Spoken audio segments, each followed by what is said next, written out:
Marx says that thereafter a period of social harmony would begin in which there was a societal or community ownership of means of production. Means of production അല്ലെങ്കിൽ produce ചെയ്യുന്ന വസ്തുവകകളുടെ പുറത്ത് ഒരു ടോട്ടാലിറ്റിയുടെ അല്ലെങ്കിൽ community ownership ഉണ്ടാവുകയും there would be an end to the exploitation of have nots by the haves. അതായത് ഇല്ലാത്തവനെ ഉള്ളവൻ ചൂഷണം ചെയ്യുന്ന തരത്തിലുള്ള പ്രക്രിയ അല്ലെങ്കിൽ അത്തരത്തിലുള്ളൊരു സംവിധാനത്തിന് തീർച്ചയായിട്ടും മാറ്റം ഉണ്ടാവും, അല്ലെങ്കിൽ അത് പാടെ ഇല്ലാതാവും, അത്തരത്തിലുള്ളൊരു ചൂഷണം പാടെ ഇല്ലാതാവും എന്നുള്ള രീതിയിലുള്ള ഒരു കോൺസെപ്റ്റാണ് മാർക്സ് വിഭാവനം ചെയ്യുന്നത്. Marx emphasise therefore was on the exploitative or oppressive nature of capitalism. ക്യാപിറ്റലിസത്തിൻ്റെ ഏറ്റവും രൂക്ഷമായിട്ടുള്ള അല്ലെങ്കിൽ ചൂഷണാത്മകമായിട്ടുള്ള ഒരു നേച്ചറിൽ അല്ലെങ്കിൽ അതിൻ്റെ സ്വഭാവ സവിശേഷതകളിലാണ് പ്രധാനമായിട്ടും മാർക്സ് ഊന്നൽ കൊടുക്കുന്നത്. അതിൻ്റെ പ്രശ്നങ്ങളെക്കുറിച്ച് സംസാരിക്കുകയും അതിൽ നവീകരണം ഉണ്ടാക്കുകയും അങ്ങനെ പുതിയൊരു ലോകം കെട്ടിപ്പടുക്കാൻ സാധിക്കും എന്നുള്ളതൊക്കെയാണ് മാർക്സിൻ്റെ പ്രതീക്ഷകൾ. Okay, what was significant and new in Marx's theoretical formulation was materialistic interpretation of society with the help of dialectical method.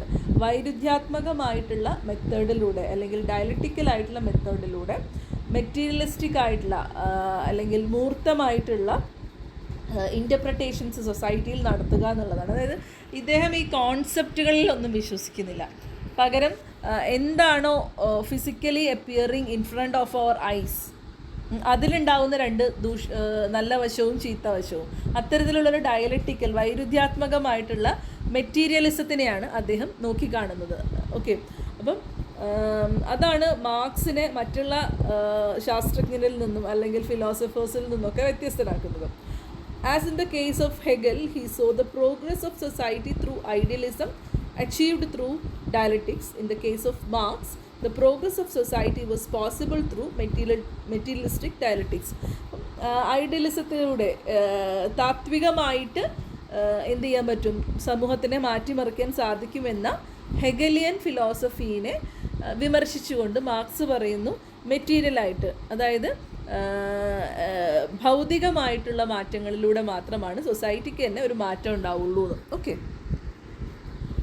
another significant departure in the writings of Marx was his emphasis on historical method. History എന്ന് പറയുന്നത് എപ്പോഴും നമ്മൾ നോക്കിക്കാണുന്നത് കുറേ ആളുകളുടെ വിജയങ്ങളും പരാജയങ്ങളുമാണ്. എന്നാൽ history എന്ന് പറയുമ്പോൾ മാർക്സ് നോക്കിക്കാണുന്നത് മെറ്റീരിയലായിട്ടുള്ള മാറ്റങ്ങളെക്കുറിച്ച് തന്നെയാണ്.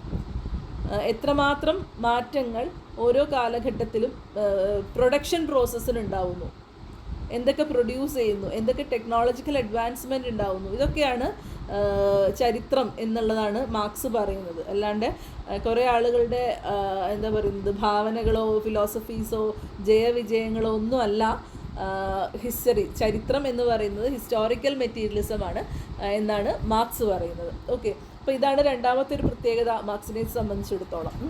Materialistic interpretation of the society mainly includes the social situation which helps in shaping the ideas of people.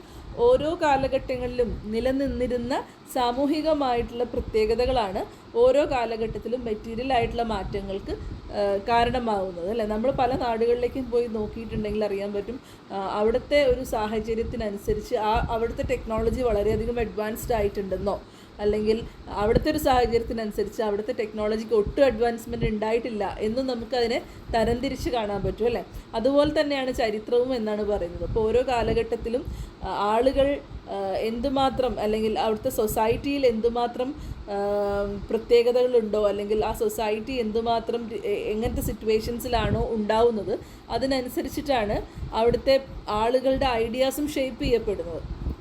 Okay, at some places the notion of historical materialism has been used interchangeably with that of dialectical materialism. അദ്ദേഹത്തിൻ്റെ dialectical മെറ്റീരിയലിസവും historical materialism എന്ന് പറയുന്ന രണ്ട് തിയറീസും ഇൻ്റർചേഞ്ചബിളായിട്ട് പലയിടത്തും ഉപയോഗിച്ചതായിട്ട് നമുക്ക് കാണാൻ സാധിക്കും. അദ്ദേഹത്തിൻ്റെ class and class struggle എന്ന് പറയുന്ന ഒരു തിയറിയിലൊക്കെ അദ്ദേഹം രണ്ടും ഉപയോഗിക്കുന്നുണ്ട്. ഹിസ്റ്റോറിക്കലായിട്ടും അതുപോലെ തന്നെ മെറ്റീരിയലിസ്റ്റിക് ആയിട്ടുള്ള ഡയലക്റ്റിക്സും അദ്ദേഹം യൂസ് ചെയ്യുന്നുണ്ട്.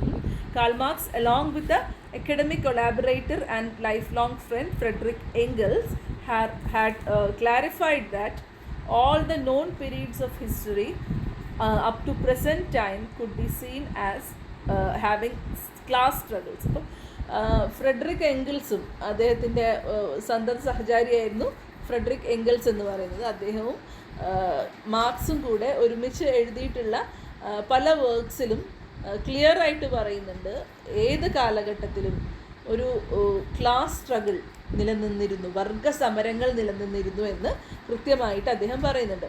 ഒരു കാലഘട്ടത്തിൽ ഇപ്പം അദ്ദേഹത്തിൻ്റെ തന്നെ എന്താ പറയുന്നത് മോഡ്സ് ഓഫ് പ്രൊഡക്ഷൻ എന്ന് പറയുന്നൊരു തിയറി ഉണ്ട്. ഈ തിയറിയിൽ വിവിധങ്ങളായിട്ടുള്ള കാലഘട്ടങ്ങളിലൂടെ മനുഷ്യ സമൂഹം എങ്ങനെ ഇത്രമാത്രം അഭിവൃദ്ധി പ്രാപിച്ചു എന്നുള്ളതാണ് വ്യക്തമാക്കുന്നത്. അപ്പം അതിലിങ്ങനെ ഓരോ കാലഘട്ടത്തിലും സ്ലേവ് മാസ്റ്റർ എന്ന് പറയുന്ന റിലേഷൻഷിപ്പിനെ പറ്റി പറയുന്നുണ്ട്. അപ്പം അവിടെയും വർഗസമരങ്ങൾ കൃത്യമായിട്ടുണ്ടായിരുന്നു, അടയാളപ്പെടുത്തപ്പെട്ടിട്ടുണ്ട്. അതുപോലെ തന്നെ പിന്നീട് വന്നു ഫ്യൂഡൽ ലോർഡ്സും ടെനൻസും തമ്മിലും. അതുപോലെ തന്നെ പിന്നീട് വരുന്ന സമയത്ത് എന്താ പറയുന്നത് പ്രൊലറ്റേറിയൻസും അതുപോലെ തന്നെ ബൂർഷ്വാസിയും തമ്മിലുള്ള സംഘടനം.